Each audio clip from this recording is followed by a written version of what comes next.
Yeah, I just keep it steady on the magic. Do my thing, I'm healing, it's fantastic. If I fall, rise automatic. You ain't no now, you know. I'm the one raise myself like a tree from the roots. West side girl, cause she lit in the coast. East side girl when she speaks to the roots. Stay 100 cause she on with the truth. Been there on struggle, know that it pass. Only going up, yeah, the pain don't last. Ooh, take off. Ooh, take off. Ooh, take off. This is take off, take off, take off. Shorty like Brandy, fight like Monica. What you know about her? Baby girl rising, way to the top. Shaking the world, don't expect her to stop. Purpose so great, she get what she got. Follow her step, cause she following God. What you need more, got a heart full of gold. Even at times when it's raining and cold. Ooh, she bout take off. Ooh, she bout. All right. Welcome back, everybody, to the Uprooted Network. It's your girl, Hannah, aka Ruta, and you are joining us for a very special season. This is Zuher's legacy season, Summer with Zoo, and I am bringing on some of her favorite people, people that she has worked with, that she has been in community with, people that she has been inspired by. A lot of these people she actually recommended to the show prior. Right. So Zoo unfortunately passed April 24th of this year, 2022. And before we even, had to deal with any of that, of course, outside they want to blow leaves right now. Like, why? But either way, Zoo was very instrumental in helping me produce the show on the back end. Really recommending people that she loves, and my way of honoring her and just sifting through this time has been to invite those people she loved, because I'm not really ready to process it. I know all of us are trying to figure it out in different ways, but hopefully it's gonna be a good season for everyone and we can all get it, get through this together. So today, I have a special guest in the building, none other than my guy Heiyab, all the way from the New York City, okay, Tri-State in the building. Welcome, Heiyab, to the show. How you feeling? How you doing? I'm good. Thank you for having me. Repping the Tri-State here in New Jersey now. As a New Yorker, weird to say, but here we are. Oh, I didn't even know you switched to the Jersey side. Oh man, tell the people what that means. I don't think they understand. It depends where you're from, but for those of us who grew up in and around New York, we never thought we'd cross the water, the bridges, anything to get over to New Jersey. But during the pandemic, got up out of the city, and yeah, having a good time out here. A bit more the greenery than there is in this. That's all facts, actually. I mean, every time I'm in the city, I'm like, oh, this is so claustrophobic. Like, you can't breathe. Like, you can't see the sky. It's really ridiculous. But I think the people on the show are probably starting to get an idea and a feel for the New York vibe. You grew up there, right? Yeah, so I moved to New York when I was 12, out of course, Maryland, like most of us, some in and around the DC area, and been in New York since I was 12. Only left to go to school for 6 years, then came back, and then left New York in the middle of the pandemic. Been in New Jersey about a year and a half now. Okay, we love to hear it. Some people, I got some international people on here, they don't really understand why we do all this, East Coast, West Coast, what is this, New York, whatever. They don't get it. So I try to give context, yeah, we're a little weird. We're a little weird out here. You got to rep where you're from. I mean, there's nothing weird about that. It's just that they don't realize how big the states are sometimes. And so it's a very different vibe on the East and the West. Yeah. Is this Leafboro really loud? I can barely hear it. Okay, perfect. Because it's loud for me. So I was like, oh my God, I hope it's not loud for y'all. This is what happens when you live in a city. Usually, see, now you're in Jersey, so you don't have to deal with this anymore. But anytime, let's bring this back to Zoo. So Zoo, the first time I interviewed her, I was just like, you hear fire sirens going on in the background. You hear all this stuff going on. I was like, oh, you live in the city.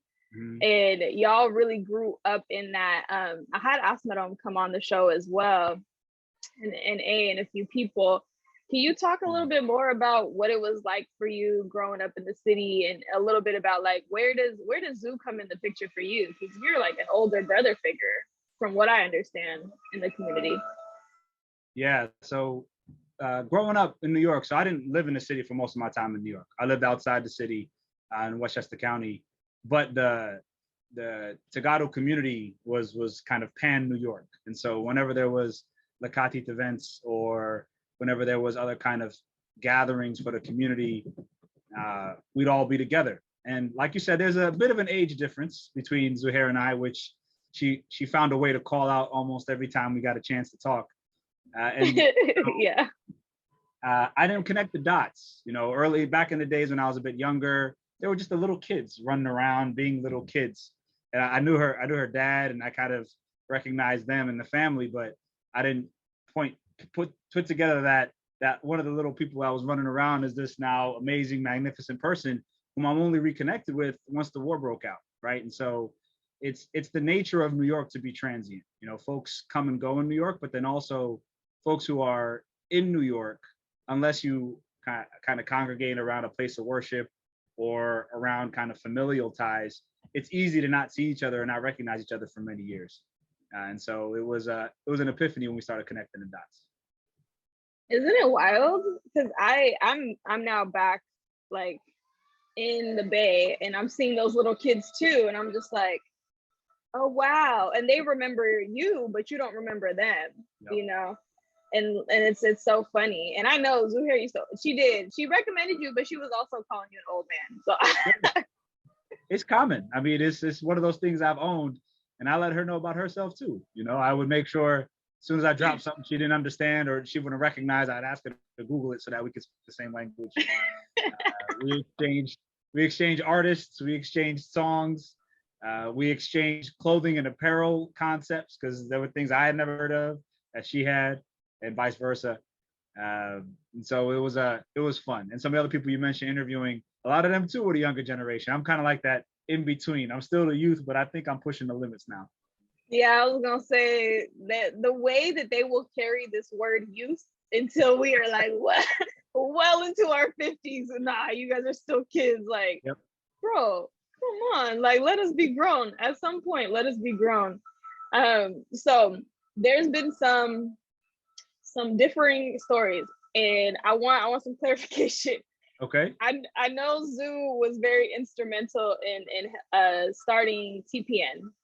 Yep. Tri-State, and then you're her co-chair. So I feel like everyone's like there's more than just the two of you though, no, right? Like there's a longer list of board members. And what was really that formation story of how you guys got together to do TPN Tri-State?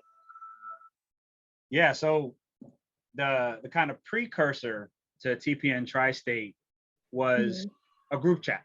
So Meron, my wife, and others were out there kind of connecting with new people during the beginning of the war and starting to create community.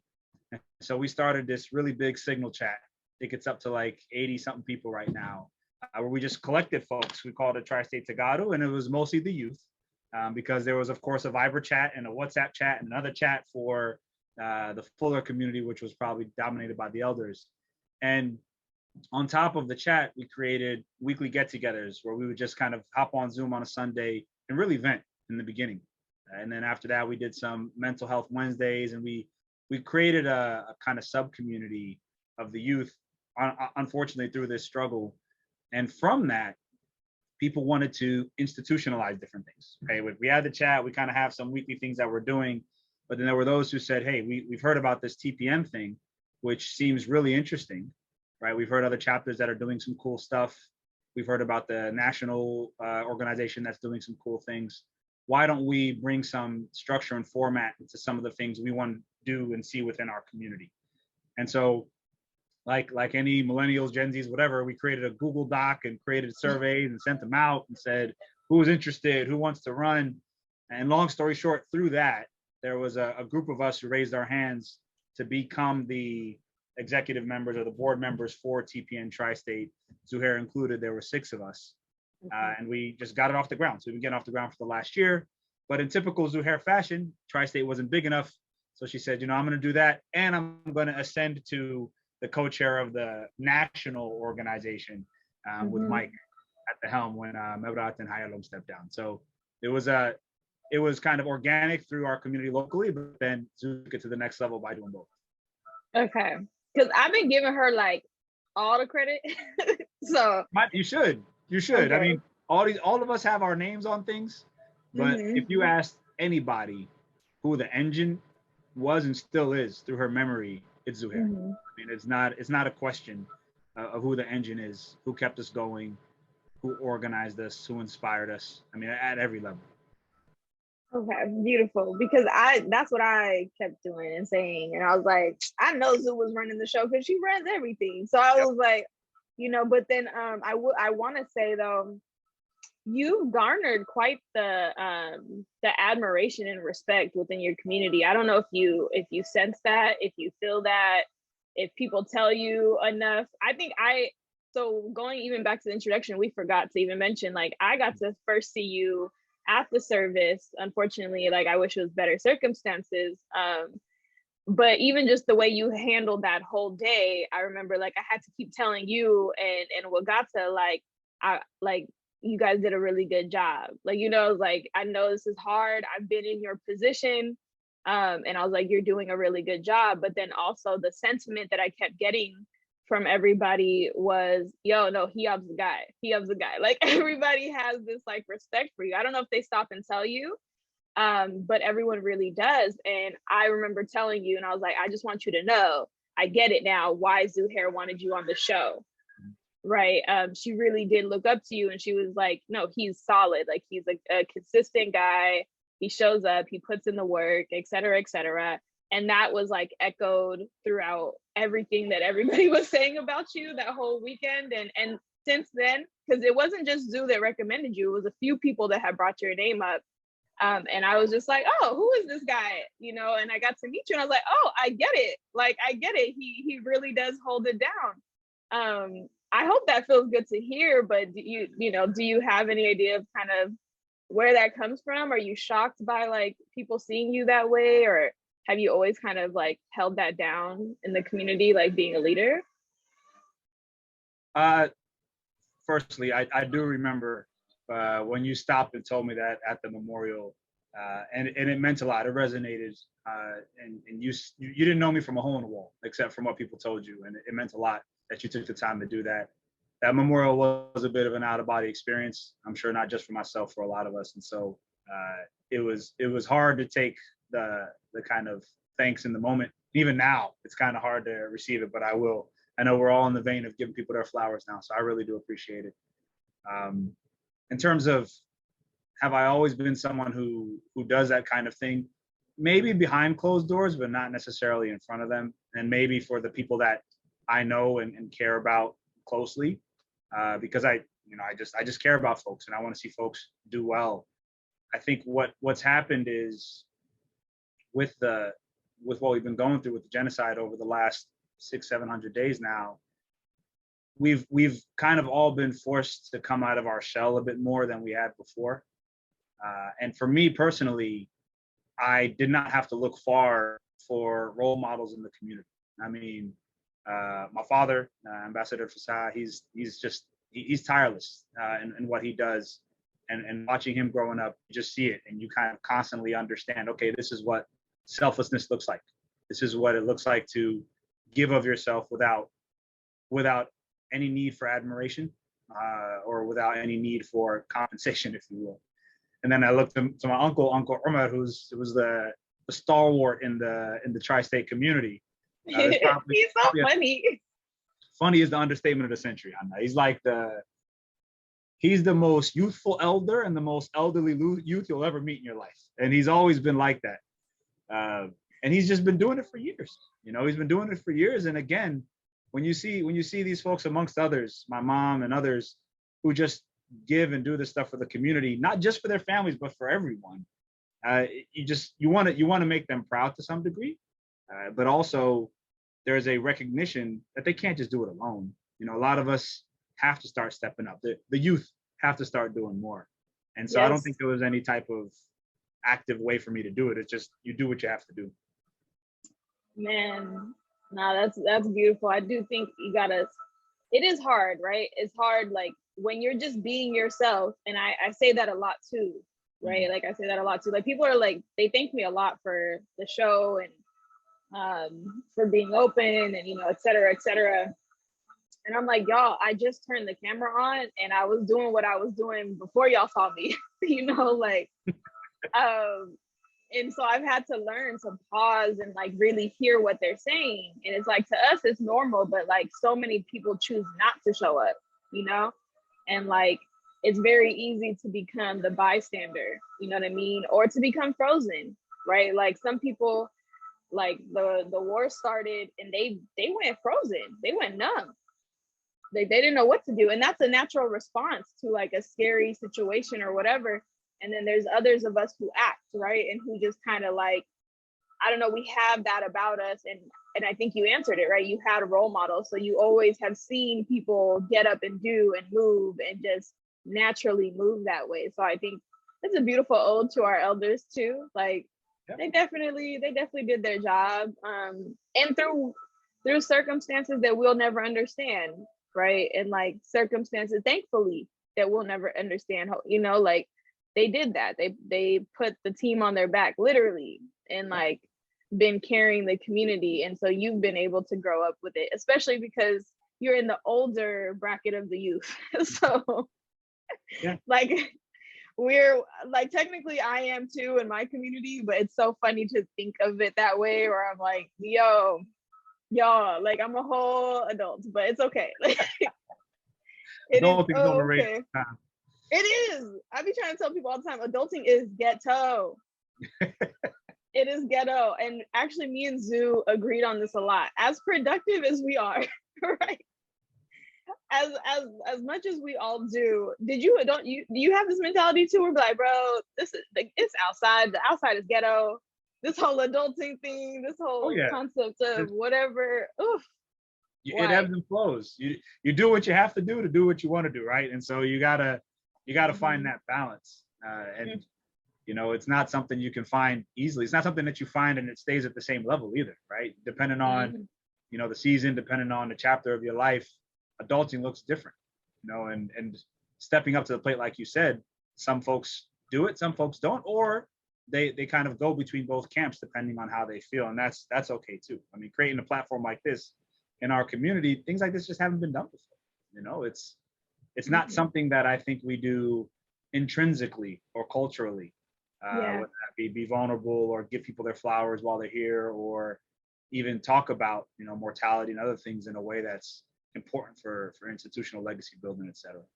Yeah, I think that's part of the reason why this felt very important to me, and like talking to you guys, because I knew Zuh from my relationship with her, you know, and I think the public has an idea of Zuher from the work that she does and the advocacy that she does, but the work we do outside of this, right? Like our 9 to 5, our at-home work, our you know, our relationships, those are equally important too, you know. And apparently you and Zuh were two of the busiest people ever, and somehow y'all were running this organization together. So I'm wondering, like, what's that relationship for you? Because she was your co-chair, would you say?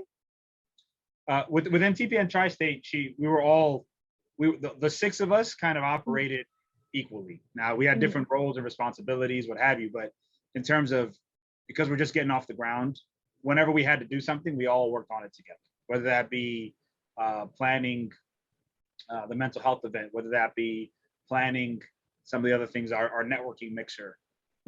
We all kind of rallied together to do those things. And so I would call all 6 of us co-chairs, if you will, just to step up based on their time, you know, availability, what we're good at.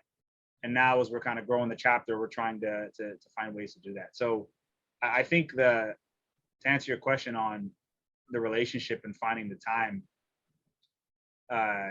there's a lot that we do day to day. I don't think anyone would raise their hand and say, yeah, you know what, I wasn't busy until the war started, right? No one would say that. Everyone was busy doing things. You have your buckets that are personal, you have your buckets that are professional, spiritual, what have you. And you kind of pour into each of those buckets different amounts at different times in your life. And a really, really big bucket emerged at the end of 2020 for us.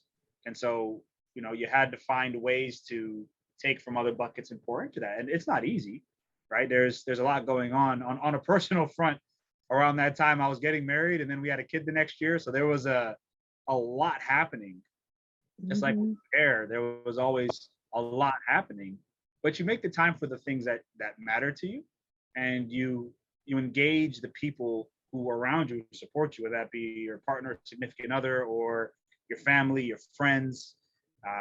You engage them to support you and making sure you don't spread yourself out too thin. Not always successfully, but I think that's the only way to kind of continue to do the things that matter to you, because that's not going to stay the same throughout your life. Yeah, it's very difficult. I like the metaphor that you're using in terms of filling your different buckets, because I do think that we use that, like when you were saying that, we use that phrase like fill your cup, you know, but the key part of what you said for me was like, you don't just have one cup, like you don't have one bucket, like you are multi-layered, you have different parts of yourself that exist. And you know, I think with this war and with even talking about death, right, and we're talking about legacy and all of that, we're like, well, what is the sum total of our life, right? And like trying to understand that through Zuher and doing this publicly, right, like grieving her publicly is a very difficult thing to understand. But just like what you said in terms of trying to balance that out again, of like, well, where, like my buckets have shifted, you know what I mean? Like I didn't even realize how many buckets she was in. Like I was like, oh, okay. Because, you know, I think for those of us that are 90s, right, babies and older, we probably really have personal, right, your social life, whatever that is, community, and then your career. Like we had kind of, you know, really even distribution. It probably wasn't the healthiest because there's other things we should consider. And then you think about it, like Zoo was in our personal life, right? Like with our community and our families, we were working together as well and socializing outside of that. Like, you know, at least I can say for me, like on an intimate friendship level, like knowing personal things about each other. And I know that like through the pandemic, a lot of those lines and those buckets start to get blurred because we're like, I don't know, we're figuring this out as we go. And it's been so difficult. And you're saying you had a wedding and a baby in the middle of a pandemic, a war starting, you're doing these organizations, and I'm guessing you still have your job because you know you're recording, right? That's a lot. Can you speak more about like what are you doing in your day-to-day, because that's exhausting too mentally? Like give us a picture of what that looks like. Sure. So I am a consultant. I'm a partner at Oliver Wyman, which is a management consulting firm, and most of my work is at the intersection of digital transformation, so doing cool things with technology for really old companies usually, and in the last 3 to 4 years, healthcare. So I've worked across a number of sectors over my career, but the last 3 to 4 years, I focused on healthcare. And for anyone looking at healthcare in the US, it's a broken system. There are so many ways to transform it. And I'm one of the ones trying to help transform it through technology. And so that's what I do day to day. Anyone who's seen movies and shows about consulting, it is not like that. That is very, very dramatized, to say the least. But it is pretty fun, fulfilling. But to your point, it can be stressful. We have clients who have deadlines, who pay us to deliver really good, impactful work by those deadlines. And we are in the people business. While we do have assets and stuff that we can use, our people are our core assets. And so what comes with that is a lot of people cultivation, organizational cultivation. And so a lot of my day is spent on the client facing, delivering those projects, but then also on the internal, making sure that people inside the firm and company are doing well, are taking care of themselves, are being successful, are kind of being able to do the things that they need to do. Luckily, usually my job makes me travel. So I used to be a road warrior, leave on a Monday morning, come back on a Thursday night for many years. But pandemic shut all that down. And now we are emerging in a hybrid world, which doesn't force me to travel, which has been a godsend because I can actually spend time with my son and not have to say bye to him 4 days a week. So it's been really incredible, but also, like you said, it is taxing, right? Working from home and trying to balance what it is to do all these things and also maintain a pretty rigorous job. But you can do it as long as you have the right people around you. Yeah, no, that's a lot. And so I was gonna go into consulting too. Well, I did fraternity consulting for a while, but I always try to explain to people like you think this whole like you're traveling all the time is fun and glamorous. It's exhausting. Sure is.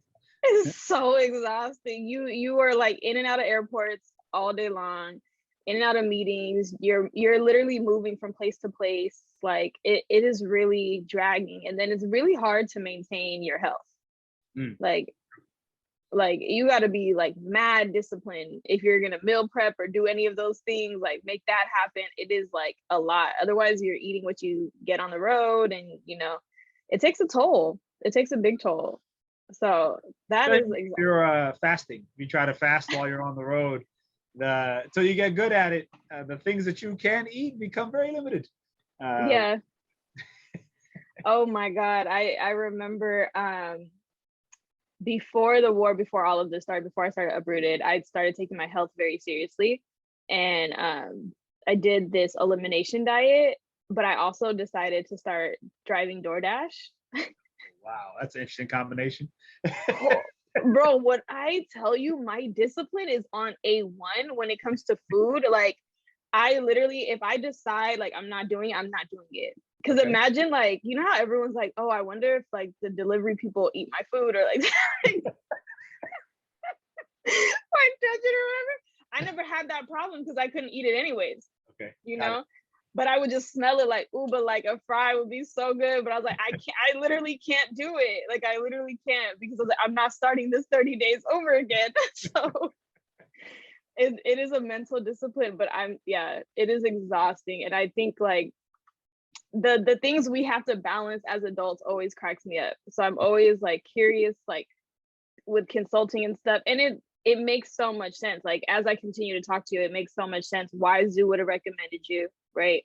Because that's what we're trying to do in our community too. In our community organizations, that's what we're trying to do. We're trying to like uplift and like really develop each other and like, yo, I've been doing this. I know what you're capable of. I know the resources to get you there.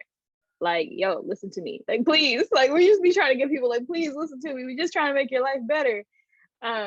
And it's an exhausting job, an exhausting field.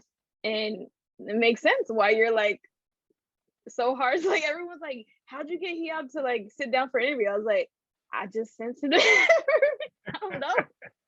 I sent this information. I'm guessing, I think what it comes down to too, that what I'm assuming for myself and you, because I feel like there's alignment, is that when it's important to you, you make the time. That's right. That's absolutely right. And it's as simple as that. Like, if it's really important to you, you make the time. If it's not, you'll make the excuse.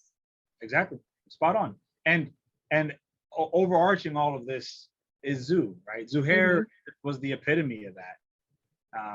And even her, the bucket you didn't mention, the professional bucket for her, she was still giving back, right? And then during the job, she was getting her, she was doing her thesis in which it was about, topics that matter to people's lives, as opposed to stuff that's maybe a bit more abstract. And so you times for the things that matter, and you make the times for the people that matter. And I think that was one of the things as much as you've told me she showed respect for me, and she did in person too, on occasion, behind closed doors. It was very much mutual. I not only adored her like everyone else, but I really, really respected her and her ability to do things and her ability to kind of be impactful, especially given her youthful age. Like it always cracked me up. I was like, how, Sway? Like how? Like I remember in one interview, she Kazoo's really like the queen of not telling you all of the things she does. Like she just, you'll be complaining about how busy you are and you're tired and this and that, blah blah. And she'll be like, I'm tired too, like, whatever it is, but she wouldn't really say unless you asked. And then once you ask and you start being like, wait, you do that too? How you, what do you mean? It's insane. I can't even, I have to run back the tape, but she told me the name of her thesis paper, like what she was studying. And I was like, who are you? Like, it was something so specific about, I think, the history of TPLF, like horn politics, geopolitics, something. It was a lot. I was like, man, I can't even follow what you're talking about right now. And then I would remind myself that she was younger than me. And I was like, oh my God, I thought I was smart. Like, I really thought I knew some stuff. And I was just like, girl, I don't know. It's pretty remarkable. All the things that she was able to juggle, and to such a high level too. You know, it wasn't slack on any one aspect to give her time to another aspect, which goes to show you, like you said, it depends on how you decide to spend your time.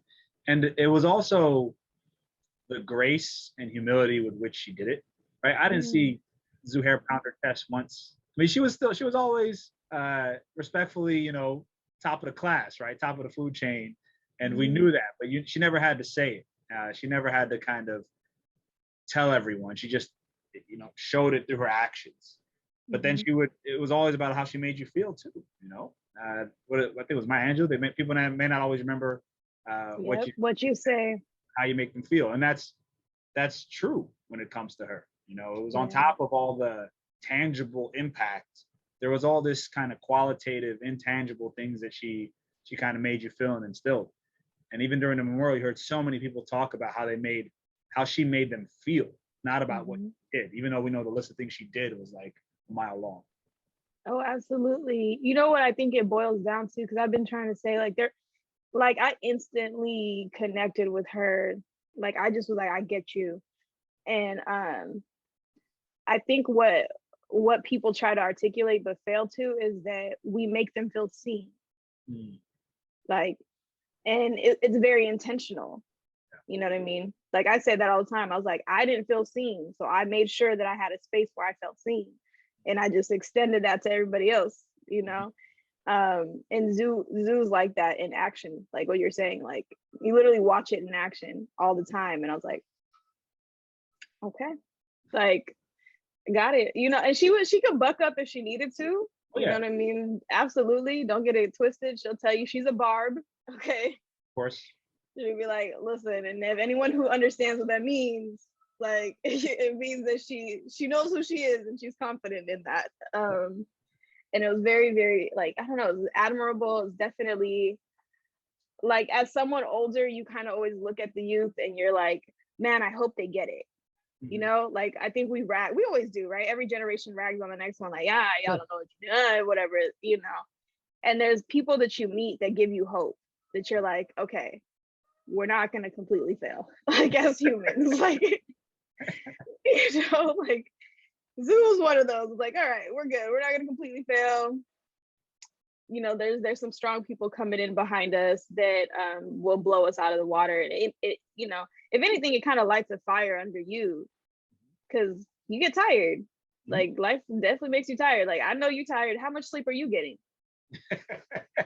We're doing all right on this end. You know, it depends on what time the little guy wants to wake up any given morning. You know, it's not our world, it's his world. Okay, I was gonna say, I know you're not sleeping with a newborn. Like there's just not even a newborn. He's a toddler now. Is that the consideration? I never know what the different things are. He's gonna be one next month. That's all I know. Whatever you call it. Yeah, I'm like infant. Like I forget the stages too. But like it is their world. It's like you have to learn them. They're learning you, and it takes so much time and effort. You sleep where? You sleep where you get it. Yeah, you're right though. You sleep where you get it, and you know, first light a fire. She was one of the ones that definitely lit a fire. I would send something out at like midnight, be like, yeah, someone give this a review and I'll take a look at it tomorrow. She'd review it in like the next hour and be like, here are my comments. I'm like, yo, I thought I had till tomorrow. Could you relax? Yeah, like you making me look like I'm slacking. Right? Like, come on, man. Okay, let's I don't know if you do this. Let's see. Consultant to consultant, when you set deadlines, right? you be setting them with the intention that like, I'm giving you extra time, but really I'm giving myself extra time to come back to this. Oh, of course. That is 100% the case. I set the deadlines either based on what the client needs or whoever the stakeholder or whatever it is they need is always the biggest piece. But if I'm the main client or stakeholder, I'm definitely setting it based on when I'm going to get time to review it. That's absolutely the case. And Zuh gonna mess up your whole schedule. You can't put something on Zuh's schedule because she's gonna keep you accountable. Be like, well, you said you was gonna do it. I'm like, like I did say I was gonna do it. Thing is, if you don't do it, she would just do it, make you look bad. Like, yeah, guys, y'all were taking too long. I just went ahead and finished the thing. It's like, okay, got it. Yeah, like, did I just get sunned? Like, like. She was like, sit down. I don't even need you. Like, I was giving you an opportunity to show up, but you didn't. So I took care of it. And it's just like, damn. But she would say it and she would say respectfully. Like, you know, like she would send you and be like, respectfully though. And I was like, yeah, okay. Like, what are you supposed to do to that? Like, you know what I mean? It's like, yeah, you can't argue with it. You can't do anything with it. Oh man. It is hilarious. So I know we talk a lot about kind of what Zuh wanted to do, and we're leaning towards the second half of this interview, towards the latter part, like thinking about what impact we want to leave, right? Like what are the things? I know something that's really important to y'all was the mentorship piece, right? And the building the network and being able to really help people. I think when they go back to listen to Hospital, he kind of pointed that out too with TPN. Like, no, we need to be a network. We're trying to get people plugged in where they need to be plugged in.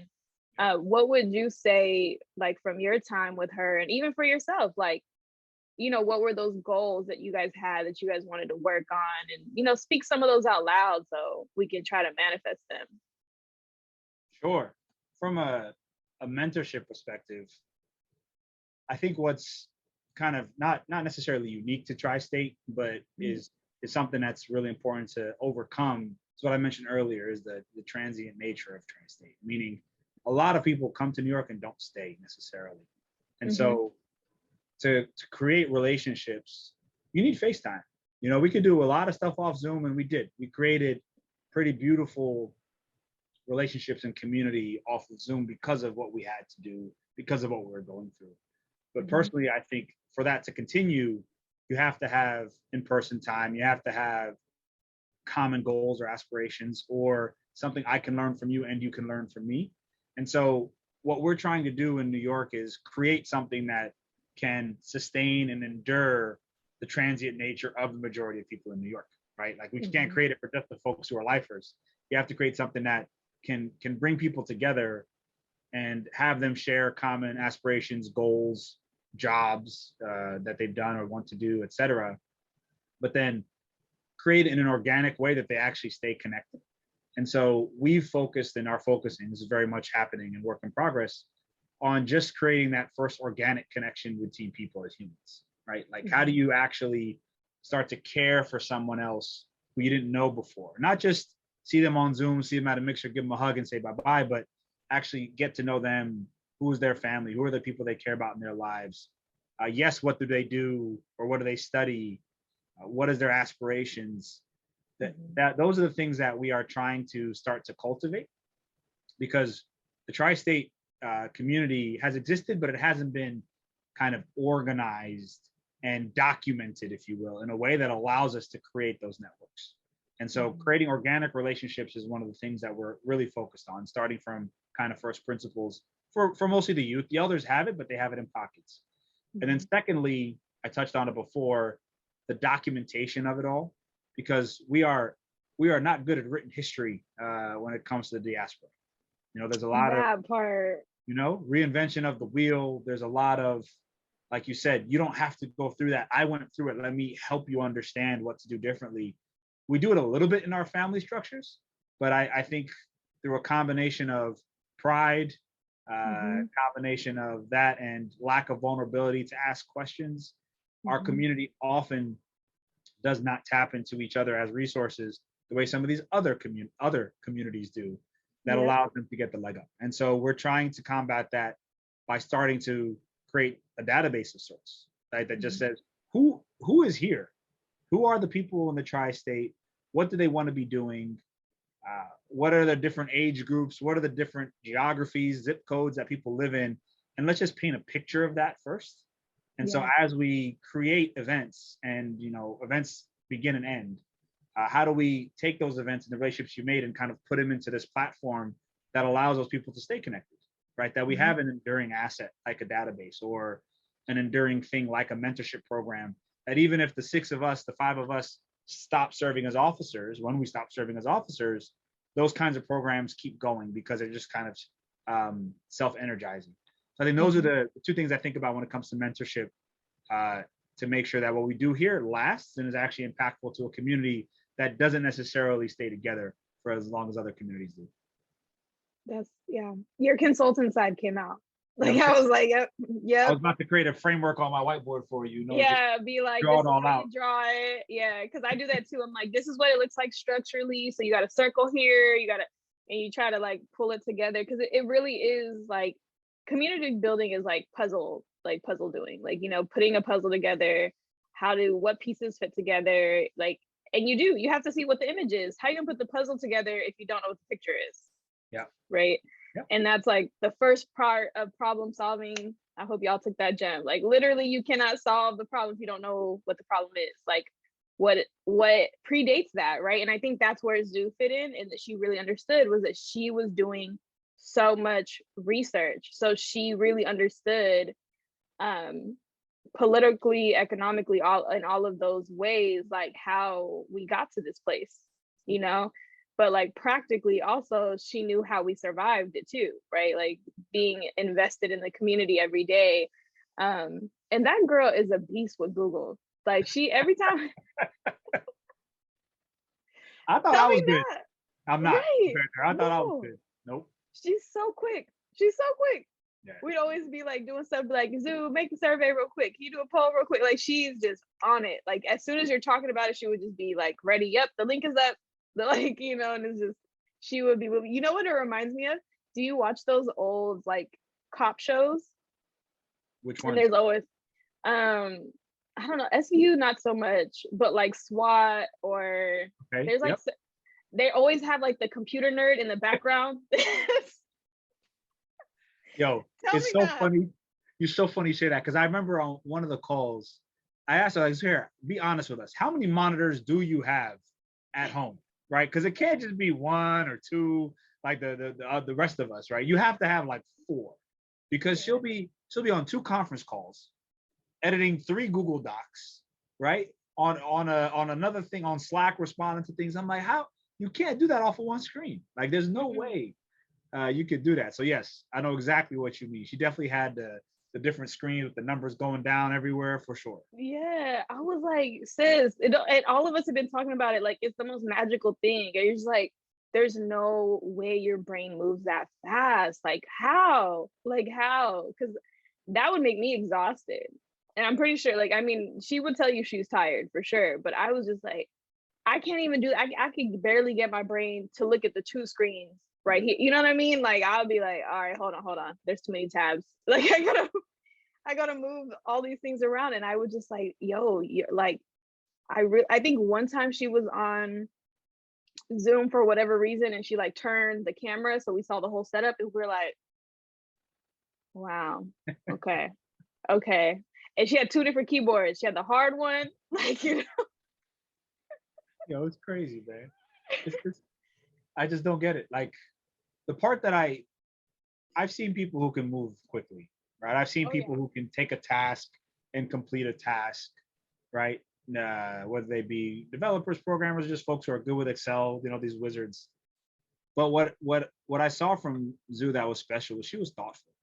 She did the things she did.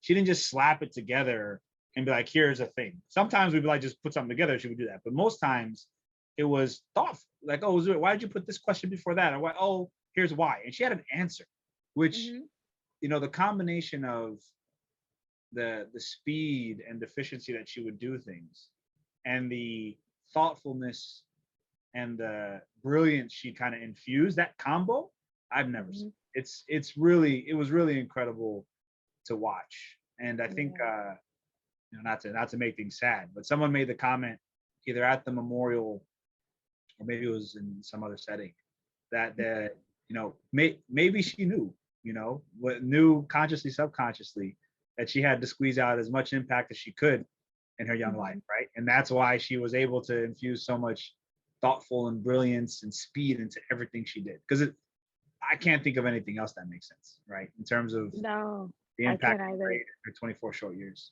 it's great. Yeah, and also this is one of those podcasts where people cry. We go from sad to laughing very quickly around here, okay, and back. No, I tell people, have your emotions and have your things, because that's really true, right? Like, as you're having good memories and we're laughing, like there's times where you're saying things and I was like imagining a scenario, and then it's like I get choked up and I'm crying and I'm upset, and it's just like, and it passes, right? Like it passes in the moment. Like, I don't know if New York is like this, but out in the Bay, they be playing that Diddy song. I'll be missing Sting. Yes. Yeah, I was like, hot mess. Listen, let me tell you how God is to me, okay? Play the song, right? I'm like, I literally just left seeing my siblings and my dad, which is a whole nother emotional thing for me every time. Okay. I just, like, I'm in constant gratitude because they were in the war zone. So anytime I'm with them, it's like, I have to, that constant reminder. And we actually was with my aunt, uncle, and them, and we were just talking about, like, we were finally starting to like reminisce on certain things that happened in the war. Like, not that it's over, but like for them, they're here now, right? Yeah. And all of them were there together. And then we were just going over like the day that my dad and my uncle like drove out hella far to make a phone call. And like, just how like desperate they were. Like, they were literally driving through bombs, to get calls back to us, because they were like, our kids don't know that we're alive or not, and it's like heavy, and it makes me emotional now. And just like being able to talk about it, me and my aunt were doing all this, wiping the tears and shit, but it was very much just like, you're just grateful. So then I'm in that spirit, I'm happy I spent all the time with them. Get in the car and that song plays on the radio, and I was like, come on, I was doing so good. I was doing so good all day. Yeah. I was straight. I was like, I'm about to go home. I'm about to journal. I'm about to take a nice bath. Like when you start planning all these things for yourself. And I'm like, all right, whatever. I let the song play because I'm a proponent of, when you cry, let it happen. Like I no longer fight tears. I try really hard not to anymore. I'm like, it'll pass. And literally, I turned the station, and the other station's playing it too. I was like, all right. I got it, guys. Like, okay, it's cool. I miss you too, Zoo. I miss you too. I was just, I literally was just, I was like, come on, Zoo. Like, I was doing so good today. Like, why you do that to me? She would do that. Oh, yeah. She would be like, oh, you cool? Oh, no. Like,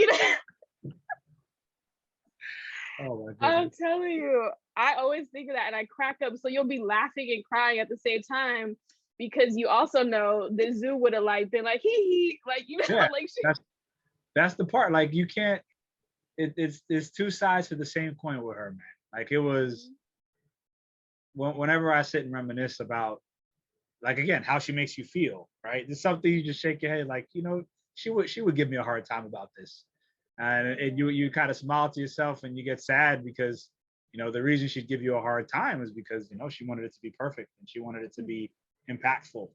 And you remember the essence of who she is and what she wanted to leave with us, right? And so it's, there's been a lot of tears shed. Like, you started off by saying you're still processing.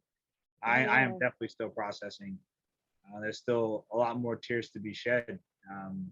But I think for better or for worse, well, probably for worse, a lot of us still got the pent up stuff over the last couple of years now that we're still trying to process as well. So oh my God, I know. I literally process things so slow. It's like, I used to be really, and probably to you guys, you're like, nah, you process fast as shit, because like I look like I'm live. Yeah, I do it live sometimes. So people are like, how do you do that? I was like, see what y'all failed to realize about me is that I can literally cry on cue, and it's not the fake tears that actors have, it's the real tears. Right. Because I likened it to the Hulk. Like, I don't know, like, this is gonna be real nerdy. I'm with you. I know where you're going already. Okay, so for the audience, if you know what I'm talking about, like, there's like a scene, I can't remember which movie because they got too many of them. And he was like, they were like, well, Hulk, like, you ready to Hulk up? And he was like, I'm always ready. Like, he's always ready. He was like, his secret is that he's always mad. He's always ready to go, but he's just disciplined in it, right? And what I've learned from myself and the way my empathy is set up, and really just my sensitivity, is that I can literally cry. Like, anything will make me cry. Like, anything. If I let it, it will literally make me cry. You know how hard it is to date niggas like that? Like, that's crazy. That's crazy. Yeah, like, I'm telling you, and this is why I miss Zoo, because this is, me and Zoo would have these convos offline. Right. And Zoo also, she probably she didn't bother you because you already married and gave her the kid. Right. But for the rest of us, she wasn't cutting us no slack. She was like, I want to go to a wedding, I want to do that. And so, as girlfriends, I would talk to her about that stuff. And I'm like, Zoo, what you want me to do? I'm over here like, girl, I don't know, like, it's this and that. And we would talk about those things. And I'm a little bit out there. And so she knows. I was like, Zoo, I'm a little crazy. She was like, I know, but it's okay. Like, yeah, exactly. I know, but it's okay. Yeah, like, that's okay. Like, so we really ran through all of the stuff together. It was so funny. And yeah, I really am like, Zoo would make fun of you, but I even noticed her soften up too. Like, her processing was getting better. I think when, like, I know when Manny passed, she was always saying that, like, because she's not like the biggest crier. You know what I mean? Like, she's definitely not the biggest crier at all. None of you New Yorkers are. Not on camera. Yeah, I was gonna say, definitely not. I mean, maybe like, we'll see. Like, maybe Wagatsa, because I feel like Wagatsa is a little bit more open. But they'll see, you guys. It's not happening. It's just definitely not in public. But Zoo was getting to that point where I think she was getting like okay with that stuff. At least like maybe not on camera, but in settings, like, she would be open and vulnerable, and she would share. Like, if you were so lucky to be in spaces with her and the topic would be about any of the things she cared about, she would share like her own personal relation to it, like why she's so passionate about it, and she'd be so vulnerable with it, and she would share. And she wouldn't cry all the time, but when she did start to cry, or she'd admit that she was crying, she wouldn't do it in front of you, but she would admit that she was having a hard time after Manny's passing. And she was like, I don't even know, guys, it's like, I just can't stop crying sometimes, like, it just be coming. And she's like, this is a lot. And I'm like, yeah, because I think for all of us, it's like, we've been going through so much that, like, for this to shake us, we're kind of like, what? Like, all these other things are happening. But like, Zoo just, like, I feel like shook us to the core. We're like, no. Like, yeah, it's it shook us, it's shaking us. I mean, it's something. There are multiple, as you can imagine, right? I'm probably on a different combination of 100 group text, Slack, Signal chats with her. And because of who she is, because of the way she worked, she was everywhere, right? It is literally impossible, literally impossible to engage with anything, any Tigray related topic, or even community related topic that don't have her fingerprints on. And so, there's no way to do it but through it when it comes to processing our loss, because there's avoidance, right? Avoidance is bad, but you can do it for a while, as long as you can actually years. That was like years. You do it for years, right? And you can do it, but it's really hard to do when the person whose loss you're trying to avoid feeling is literally everywhere. And it's, every time I go to do something in a different room or whatever, I see a post she made, or doc that we reviewed together or something that she shared. Even the Zoo Day, which we're having on July 30th, or Zu's Tigray Day, that started as a Tigray Day concept where we wanted to have a big community day, and she was one of the spearheaders of it, right? So we've adjusted that to be more about, you know, her birthday and giving Zu some flowers and giving our community their flowers and celebrating her life. But even that, you know, before, even if we hadn't done that, it would have been her fingerprints all over it. And so it's tough. It's really tough to kind of have constant reminders of someone who had so much more to give, who passed away, right? Like, we should be talking about the decades of her legacy, as opposed to the short years of her legacy. And that's the part that really, that's the gut punch for me, you know, and a friend, losing a sister, losing a mentor. Those are all things that happen. But losing someone younger than you at such a young age, but then also someone who had, you know, so much to give, you know, more than already what she's given so much of. That's the part you're like, man, you know, like that's tough. That's real tough. Oh yeah. Like I think about her and I smile and I laugh because I'm like, yep. Like when you were saying that, I was like, me and her, like these little old grannies. Like she was the oldest soulful young person I'd ever met, man. I was like, yo. This is what I'm saying. And it's like, that's why I felt like I had a kindred spirit in her, but also like my younger sis too, because I think for both of us, we did a lot of our healing journey on our own. Like, and it wasn't like we had a huge, like we definitely had a support system, but not like from our internal families and community. You know what I mean? I feel like most of what me and Zuher learned was outside of the home in terms of like social justice issues or like whatever those type of things were. And then the resources of how to do that, right? Like the coping mechanisms, the like healthy behaviors, because you can't work in domestic violence and then not learn those things, right? So like we both shared that, and it was just like we are really old people. Like if you talk to us, like we're like everyone would tell you like we're really old. Like it's the wisdom, like they don't get where it comes from. And then for me, I saw that in her, and I remember like being her in my own community, you know, and like seeing her struggling with the things that I struggled with, and like whatever that was. So I was always like, you know, you got it, babe, you're on the right track, and like whatever the case was, and talking to her. And then she would do it for me too. And not everyone can, right? Like when we're in positions where we're constantly uplifting and developing others, right? Like it's our constant mission, our job. We're really good at it. But how often do you have someone that can hold the mirror for you? You know, it's a difficult thing. I mean, I can count probably on one hand. Yeah, it's a real thing. It's a real thing. There's a level of mutual respect and a level of mutual shared experience or anticipated shared experience that I think is required for someone to properly hold up a mirror to yourself.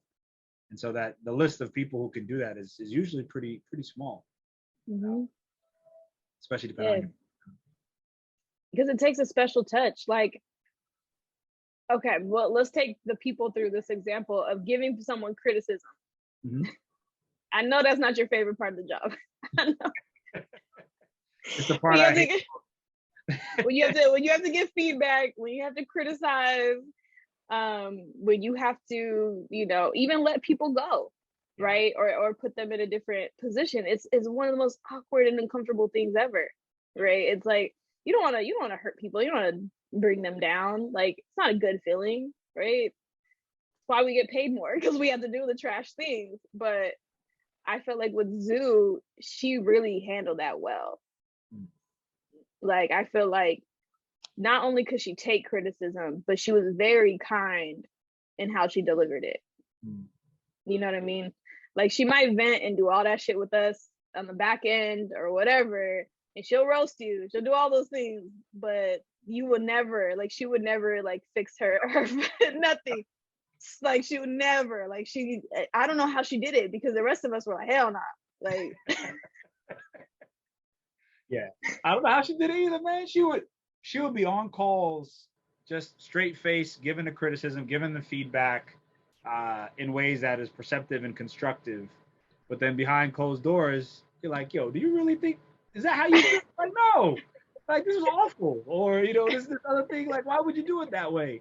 But she understood it was more important to build someone. It was more important that someone around her felt safe and someone around her felt that they could be uplifted and constructed in a way that was beneficial to them without the animosity and the negativity that unfortunately comes with a lot of our community too. We are, dead up when it comes to certain things. We just, if you want to say something, you just say it. And it's like that idea you had was stupid. It's like, no, you can't do that, sometimes, especially if you want to bridge generations and gaps. But yeah, it was always fun to tease at that with her, because she would say something to me on a call, and afterwards I'm like, Zuher, was my idea that dumb? She's like, yeah, that wasn't a good idea, bro. This is what would have happened if we had done that. I'm like, you know what? Thank you, I appreciate it. If that ain't the truth, oh my, I'm cackling though. You said we are dead. Like that's a really, for people who don't understand the language, he said dry. Okay, he called us dry. Like, but really it means like straightforward, right? Like we're too direct sometimes, where we're like, whatever, we shoot the target, we hit. Like, and sometimes it's efficient, right? If you're in a military operation, but your life is not a military operation. So let's practice some tact, right? Like I feel like our people like had to survive, and they got real militant, and then no one ever turned the off button. Like no one ever turned it off. Like I was like, why are you so hostile? Like why are you so angry? Right? Like everything is like every criticism is like automatically attacked. Yeah. Like instantly on the defense. So I think she's understood over time how to word it. And I know that I can insert like a lot of situations. I play peacemaker, but there's so many rooms that I would not be able to, and because I don't have a poker face. I just don't have it. Like it's bad. Like literally, like on the show, like very early on, I'm better at it now, but I would like let people come onto lives, and Zuh would tell she was in the comments, Dawid, all of them would be in the comments, and they would text me on the back end like, fix your face. Like, they like, fix your face. I'm like, I don't know, like because it would be awkward, like because it's live. So right, you're never really sure, and sometimes you get people you don't know, and they're like, so you really have to work through it. But yeah, I can't, like my face tells it all. You can tell when I'm not engaged, or like I have to really try hard to hide it. Got it. And like I feel like she probably did try hard, but like not as hard as the rest of us. Like the rest of us are really we're struggling here. We're really struggling, but I like more power to her, because God knows, like I'm working on it. Like yeah, I am working on it. But being on that same vein of kind of just her abilities, her life, and the legacy that she leaving behind for all of us, right? We're coming to the end and thinking about, yeah, right? It flies by. I tell you all the time. It flies by of not only the beautiful ways that y'all and you are keeping her legacy alive with TPN Tri-State, and what I'm obviously gonna keep her alive with Uprooted, and everyone's finding their ways to cope through it. Something that was so important and that I continue, like is gonna forever be a part of the show, is legacy, right? What are we doing? What are we doing this for? And so this is now your opportunity to tell the people, what's your legacy? What would you like your legacy to be? Have you thought about it? Doesn't have to be a perfect answer, but we wanna uplift you in that too. I appreciate that. Yeah. I have thought about it, and maybe it's the cliche of when you have your first kid, you're like, man, there is a part of me that, Lord willing, will continue past my time on this earth. But I think Tigray is front of mind for me, for obvious reasons, and for many of us. And there might have been elements of my own personal legacy outside of that, and that of making sure my son and any other children we have are kind of successful in their lives. Anything outside of those two things, I've kind of put to the side. But the way I think about legacy as it relates to Tigray is Little Tigray, right? I think what we're going to have to do back home for years to come, once we, God willing, get out of this current catastrophe, That there's a lot to do. There's a lot to do. There's going to be a lot of focus and attention, hopefully, especially from our diaspora, to do things there. And so there's going to be some kind of current state building, but also legacy building there. For me, there is a sleeping giant that has been awakened in the diaspora, especially amongst the younger generation of Tegaru. And I would like my legacy to be, part of my legacy being that generation of Tegaru creating a Little Tigray that is a force to be reckoned with.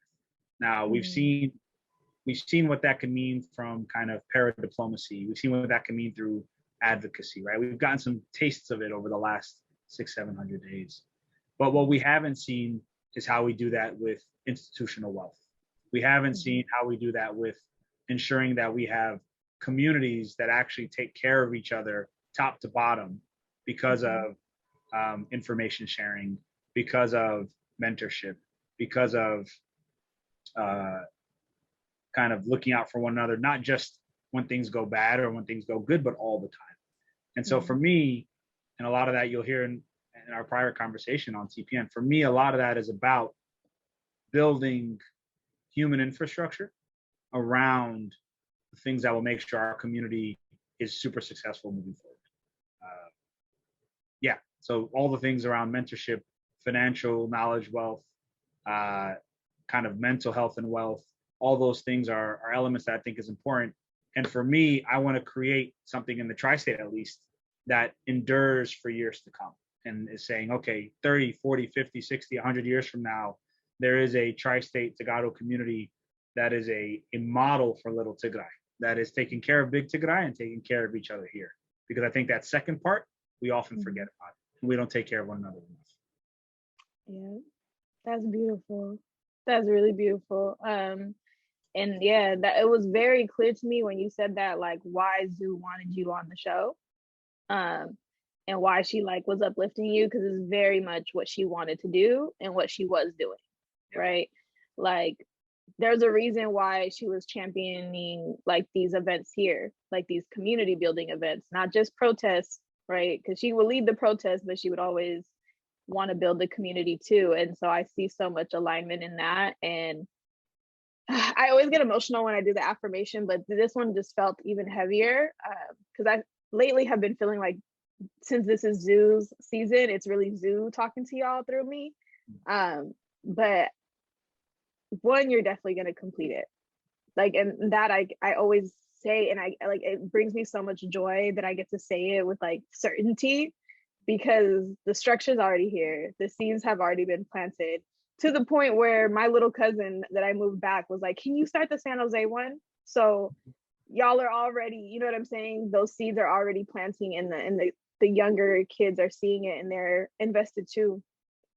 So that's number one. But I will say for you, what you probably aren't seeing that you're doing is that you're also making it okay and acceptable for men to step into this space of caring about mental health and caring about who they are as a whole person, and not just as a provider, and not just as like an extra body in the room for physical labor when we need it, right? Like that, really and truly.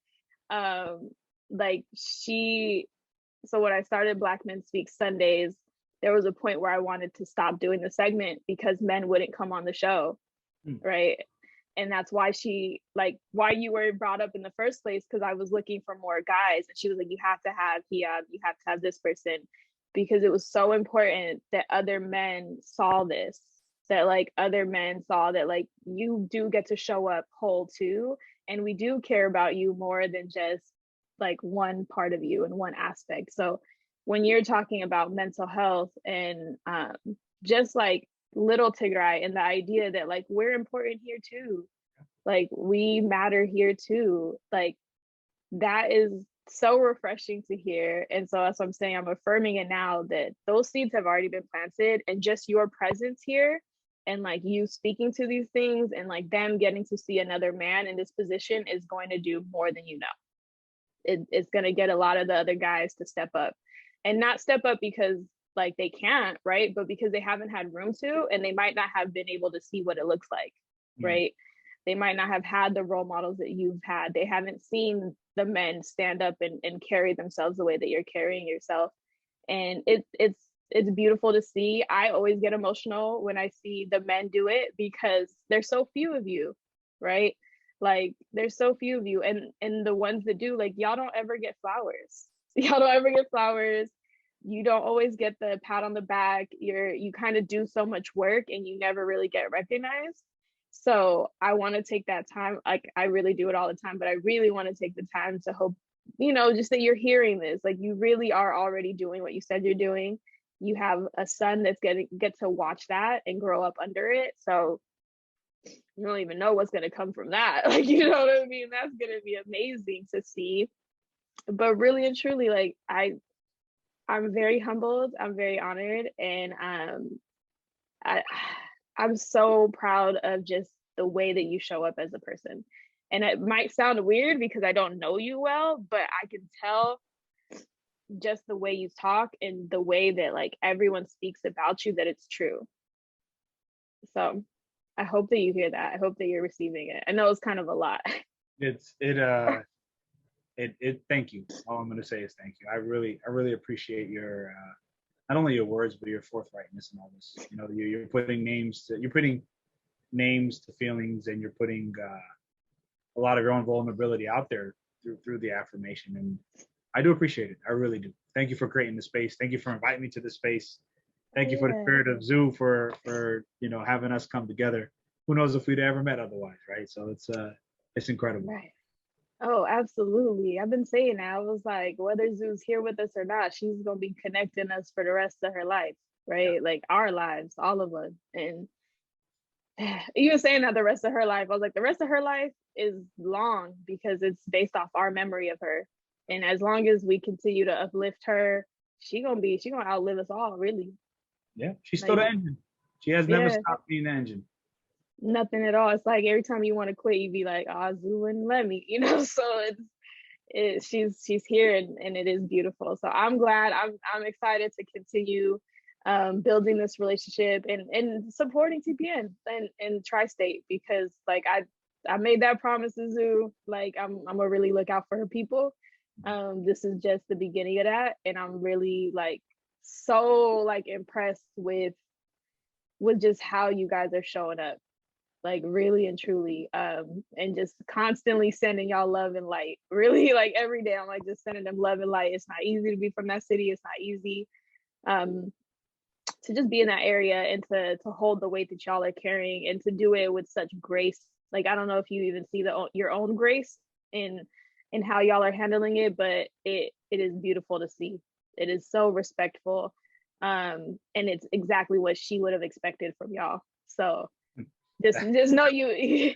Yeah, I was like, just know you hit the mark, because if it was bad, she would have been talking shit too. So, exactly. I would be getting a text right now. You know what I mean? Like, bro, the hell were you like?